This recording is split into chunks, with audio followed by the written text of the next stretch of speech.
प्रधानमंत्री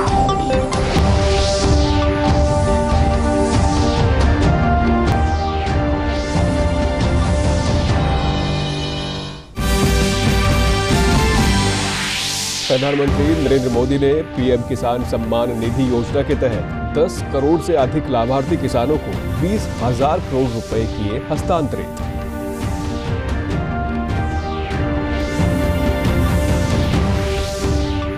पंद्रह से 18 वर्ष के किशोरों के टीकाकरण के लिए कोविन पोर्टल पर आज से शुरू हुआ पंजीकरण। 3 जनवरी से होगा टीकाकरण शुरू।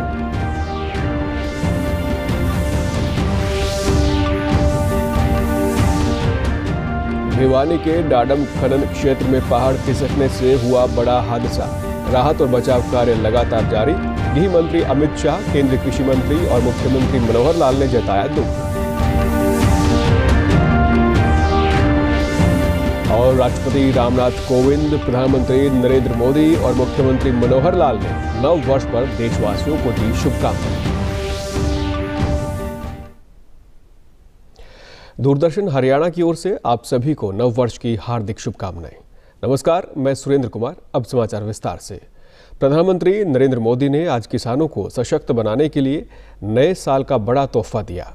प्रधानमंत्री ने वीडियो कॉन्फ्रेंसिंग के माध्यम से प्रधानमंत्री किसान सम्मान निधि योजना के तहत वित्तीय लाभ की 10वीं किस्त जारी की। इसके अंतर्गत 10 करोड़ से अधिक लाभार्थी किसान परिवारों को 20,000 करोड़ रुपए से अधिक की धनराशि का अंतरण किया गया।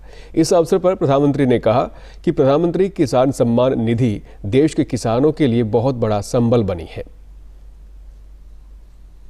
किसान सम्मान निधि भारत के किसानों का बहुत बड़ा संबल बनी है।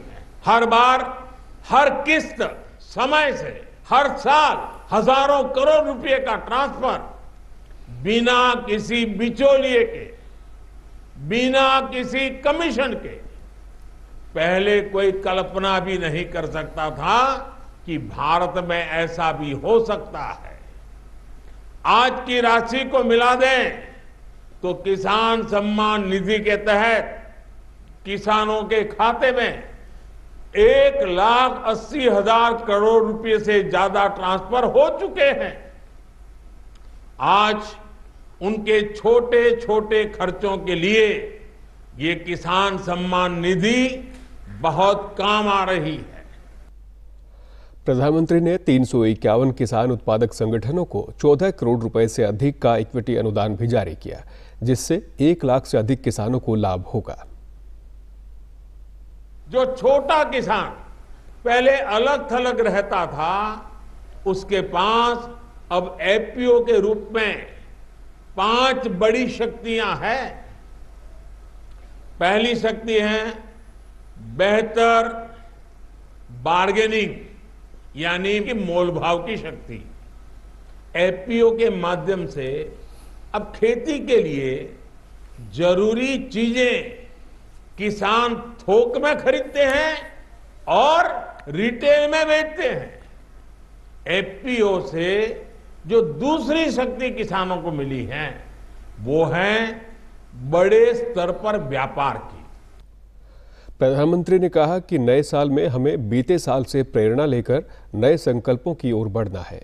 उन्होंने कहा कि 2021 में भारतीयों ने पूरी दुनिया को दिखा दिया है कि जब हम ठान लेते हैं तो बड़े से बड़ा लक्ष्य भी आसानी से हासिल कर लेते हैं।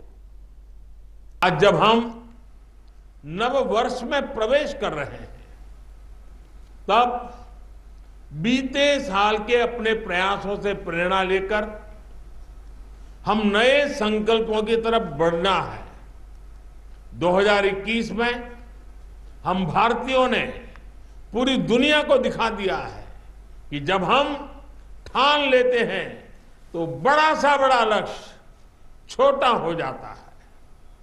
कौन सोच सकता था कि इतने कम समय में भारत जैसा इतना बड़ा विशाल देश 145 करोड़ से अधिक वैक्सीन डोज दे पाएगा। प्रधानमंत्री किसान सम्मान निधि योजना की 10वीं किस्त वर्ष 2022 की शुरुआत के साथ ही किसानों के बैंक खातों में पहुंच गई। भिवानी जिले के किसानों ने बताया कि उनकी आर्थिक स्थिति बेहतर बनाने में ये योजना महत्वपूर्ण भूमिका निभा रही है। उन्होंने बताया कि योजना के तहत मिली धनराशि का उपयोग वे सिंचाई, बुआई और फसलों में खाद बीज के रूप में कर पाएंगे। आज प्रधानमंत्री श्री नरेंद्र मोदी जी ने किसान सम्मान निधि योजना के तहत 2000 रुपये की जो 10वीं किस्त डाली है वह हमारे लिए, मेरे लिए एक अच्छी फायदेमंद होगी, क्योंकि इस वक्त हमें अपने खेतों की सिंचाई करने की ज़रूरत है और उसके लिए पैसे की बहुत ज़रूरत आवश्यकता है। यह एक ज़रूरत में पैसा किस्त दी गई है, इससे हमें फ़ायदा मिलेगा। जी, मेरा नाम वीरेंद्र सिंह है और मैं किसानी खेतीबाड़ी करता हूँ। मैं जो प्रधानमंत्री ने नए साल पर जो किसानों को तोहफा दिया 2000 रुपये किस्त डाल के, बहुत ही बढ़िया है, क्योंकि जो प्रधानमंत्री जो किसान प्रतिनिधि योजना है उसके तहत 2000 रुपये हर जो हमें खाते में आते हैं। तो प्रधानमंत्री ने जो नए साल को तोहफा दिया उसके लिए बहुत हम सरकार का आभार व्यक्त करते हैं और धन्यवाद करते हैं। प्रधानमंत्री द्वारा 10वीं किस्त जारी की जा रही है। इस किस्त में हमारे खाते में भी 2000 रुपये आए हैं। ये हमारे लिए बहुत ही लाभदायक हैं, क्योंकि इस किस्त के माध्यम से हम खाद बीज खरीद करके हम अपनी खेती को अच्छी तरह से पालन पोषण कर सकते हैं। ये हमारे लिए एक आर्थिक रूप से सहायता के रूप में मिली है। 1 एकड़ की खेती करता हूँ। 6000 रुपये प्राइम मिनिस्टर जो है ना साल के देता है। भाई सारा खाद का, बीज का, दवाई का हर खर्चा निकल जाता है। तो आमदनी दोगुनी करने का प्रधानमंत्री का सही कदम है। सही टाइम पे पैसे देता है, सही टाइम पे पैसे काम आते हैं और इससे बढ़िया तो कोई स्कीम नहीं।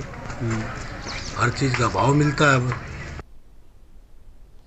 15 से 18 वर्ष के बच्चों को 3 जनवरी से कोवैक्सीन की खुराक लगाई जाएगी। इसके लिए उन्हें आज से कोविन पोर्टल पर ऑनलाइन पंजीकरण करना होगा। पंजीकरण के लिए स्कूल का पहचान पत्र या आधार कार्ड का उपयोग कर सकते हैं। इस आयु वर्ग के 6 से 7 करोड़ बच्चे कोवैक्सीन की खुराक लेने के पात्र होंगे। स्वास्थ्य देखभाल और अग्रिम पंक्ति के कर्मी और अन्य गंभीर रोगों से ग्रस्त 60 या अधिक आयु के नागरिक अपने मौजूदा कोविन अकाउंट के माध्यम से एहतियाती खुराक लगवा सकेंगे। कोविन प्रणाली से नियत समय पर एहतियाती खुराक लेने के पात्र लोगों के पास SMS भेजा जाएगा। इन लोगों को 10 जनवरी से एहतियाती खुराक लगाई जाएगी।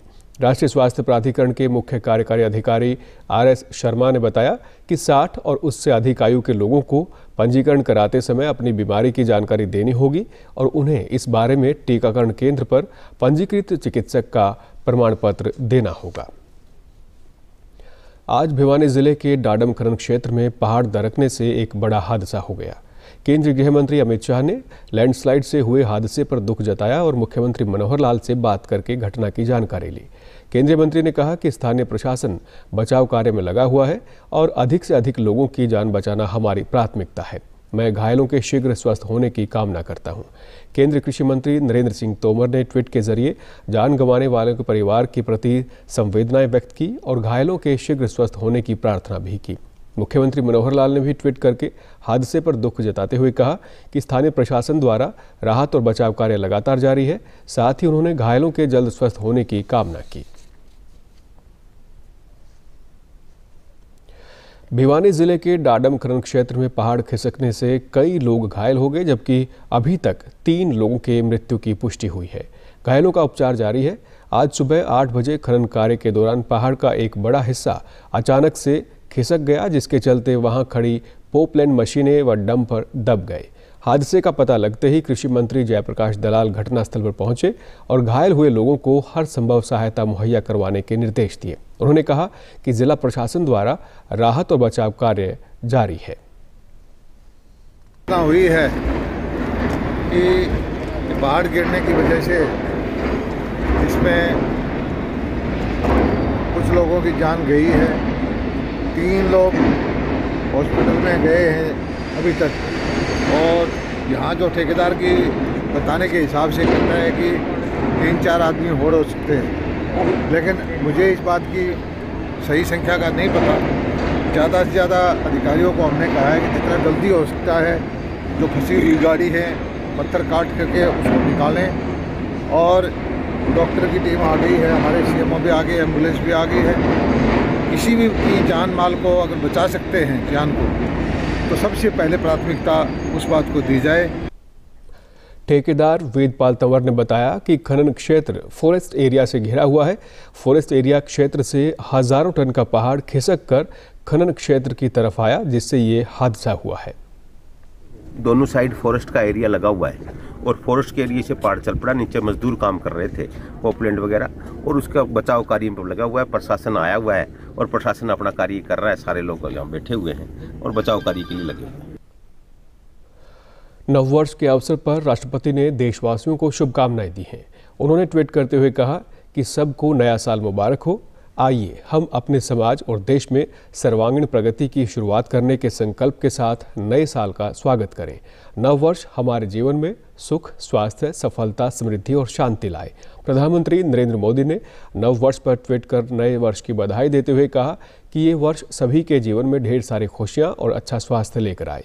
हम प्रगति और समृद्धि की नई ऊंचाइयों को छुएं और अपने महान स्वतंत्रता सेनानियों के सपनों को पूरा करके लिए और अधिक मेहनत करें। मुख्यमंत्री मनोहर लाल ने भी नववर्ष के अवसर पर देशवासियों और प्रदेशवासियों को शुभकामनाएं दी हैं। उन्होंने ट्वीट करते हुए कहा कि ये नया वर्ष आप सभी के जीवन में ढेर सारी खुशियां, शांति एवं सौभाग्य लेकर आए और पूरे विश्व से कोरोना महामारी का अंत हो, यही कामना करता हूं। डीडी न्यूज़ हरियाणा पर देश और प्रदेश जुड़ी खबरों को विस्तार से जानने के लिए आप हमारे साथ फेसबुक, ट्विटर और यूट्यूब के माध्यम से भी जुड़ सकते हैं। हमसे जुड़ने के लिए आप हमारे सोशल मीडिया हैंडल को भी फॉलो कर सकते हैं। अब आप अपने मोबाइल फ़ोन से QR कोड स्कैन कर हमारे YouTube चैनल पर सीधे पहुंच सकते हैं। केंद्र शिक्षा मंत्रालय का राष्ट्रव्यापी 100 दिन का पढ़े भारत अभियान आज से शुरू हो गया है। इसका उद्देश्य विद्यार्थियों के सीखने के स्तर में सुधार लाना है। इस अभियान के अंतर्गत बच्चों में रचनात्मकता, विश्लेषणात्मक, शब्दावली, मौखिक और लिखित रूप से अभिव्यक्ति की योग्यता विकसित की जाएगी। इससे बच्चों को अपनी परिस्थितियों और वास्तविक जीवन की सच्चाइयों को समझने में मदद मिलेगी। कैथल जिले में जल जीवन मिशन पर 4 दिवसीय प्रशिक्षण शिविर का आयोजन किया गया। जल शक्ति मंत्रालय के तत्वाधान में आयोजित इस कार्यशाला में जिले के 30 गांव के ग्राम जल एवं सीवरेज समितियों के सदस्यों ने भाग लिया। कार्यक्रम के नोडल अधिकारी ने कहा कि प्रदेश के 22 में से 18 जिलों में हर घर में नल से जल पहुंचाया जा चुका है। उन्होंने कहा कि इस कार्यशाला से जल जीवन मिशन के लक्ष्य को प्राप्त करने में काफ़ी मदद मिलेगी। साथ ही उन्होंने जन सहभागिता को जल जीवन मिशन की सफलता के लिए पहली सीढ़ी बताया। यहाँ 4 दिन VWC की village water and sewerage committee की ये ट्रेनिंग है, जिसमें 30 कैथल ब्लॉक के 30 ग्राम पंचायतों को चुना गया है, जहां VWC के मेंबर हमारे बीच आएंगे। उनको हम जल जीवन मिशन, क्योंकि एक बार पानी, जैसे कि आपको पता है कि माननीय प्रधानमंत्री जी ने 15 अगस्त 2019 को जल जीवन मिशन की घोषणा की थी। इस मिशन का मुख्य उद्देश्य 2024 तक हर घर को नल से जल देना था। लेकिन हरियाणा में माननीय मुख्यमंत्री श्री मनोहर लाल जी के सफल नेतृत्व में जन स्वास्थ्य अभियांत्रिकी विभाग हरियाणा ने हरियाणा के 22 में से 18 जिलों में हर घर को नल से जल दे दिया गया है। 2021 में हम ये टारगेट पूरा कर चुके हैं। कैथल उन जिलों में से एक है जहां हर घर को नल से जल दे दिया गया है। सामाजिक संस्था के अधिकारी ने कहा कि सबको मिलकर जल संरक्षण और जल की गुणवत्ता को लेकर काम करना चाहिए, ताकि हमारी आने वाली पीढ़ी को जल संकट का सामना ना करना पड़े। जो जल जीवन मिशन है उसका मुख्य उद्देश्य ये है कि पानी तो देखो हमने घर तक पहुंचा दिया है, लेकिन उसके बाद भी वो पानी कंटामिनेट हो जाता है। वो जो स्वच्छता संबंधी जो चीज़ें हैं, तो वो किस तरीके से जो पानी पब्लिक हेल्थ इंजीनियरिंग डिपार्टमेंट ने आपके नल तक साफ हो जाए, उसके बाद वो साफ ही इस्तेमाल हो, ये इम्पोर्टेंट है। दूसरा, जो पानी पैदा होता है उसके बाद सारे गाँव के जोड़ भरे हुए हैं, उसमें कचरा फैला हुआ है, उसको किस तरीके से पानी की बर्बादी कम हो। उसके बाद जो पानी पैदा हुआ है उसको किस तरीके से हम ट्रीटमेंट करें, उसका कैसे दोबारा से इस्तेमाल करें, वो सब चीज़ें हम इस ट्रेनिंग में बता रहे थे। ये जो 4 दिन की ट्रेनिंग है। प्रशिक्षण शिविर में भाग ले रहे लोगों ने कहा कि वे गांव में जाकर जल बचाने के लिए ग्रामीणों को जागरूक करेंगे। इस जल का बहुत ही ज्यादा महत्व है। हम इसमें जितनी भी अपनी भागीरथता दिखाएंगे, अपनी एकता दिखाएंगे, तभी ये मिशन कामयाब हो सकता है। पानी को स्वच्छ करें और लोगों में जागरूकता लेकर के आए। भाई इससे मतलब आने वाली जो पीढ़ी है उनका जीवन सफल हो। भारत कोविड-19 के खिलाफ लड़ाई को मजबूत करने के लिए दुनिया का सबसे बड़ा टीकाकरण अभियान चला रहा है। देश में कोविड रोधी टीकाकरण अभियान के तहत 145 करोड़ का आंकड़ा पार कर लिया गया है। वहीं पिछले 24 घंटों में कोविड के 22,000 से अधिक नए मामले सामने आए हैं और 8,000 से अधिक मरीज स्वस्थ हो चुके हैं। इससे स्वस्थ होने की दर 98.32% हो गई है। प्रदेश में भी कोरोना टीकाकरण का कार्य सुचारू रूप से चल रहा है। प्रदेश में अब तक कोरोना रोधी टीके की 3 करोड़ 43 लाख से अधिक खुराक दी जा चुकी है। कोविड से 7,62,000 से अधिक लोग स्वस्थ हो चुके हैं, जबकि 1,417 मामले सक्रिय हैं। अंत में इस बुलेटिन के मुख्य समाचार एक बार फिर। प्रधानमंत्री नरेंद्र मोदी ने पीएम किसान सम्मान निधि योजना के तहत 10 करोड़ से अधिक लाभार्थी किसानों को 20,000 करोड़ रुपए किए हस्तांतरित।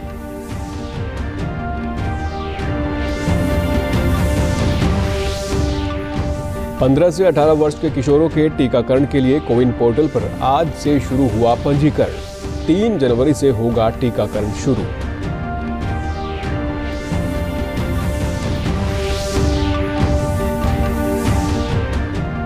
भिवानी के डाडम खनन क्षेत्र में पहाड़ खिसकने से हुआ बड़ा हादसा। राहत और बचाव कार्य लगातार जारी। गृह मंत्री अमित शाह, केंद्रीय कृषि मंत्री और मुख्यमंत्री मनोहर लाल ने जताया दुख। और राष्ट्रपति रामनाथ कोविंद, प्रधानमंत्री नरेंद्र मोदी और मुख्यमंत्री मनोहर लाल ने नव वर्ष पर देशवासियों को दी शुभकामनाएं। सभी दर्शकों से अपील है कि आप जब भी घर से बाहर निकलें तब मास्क जरूर पहनें, 2 गज की दूरी बनाए रखें और एक नियमित अंतराल पर अपने हाथ धोते रहें। अगर आप पात्र हैं तो टीकाकरण अवश्य करवाएं, तभी आप कोरोना महामारी से बच सकते हैं। आज के बुलेटिन में बस इतना ही। नमस्कार।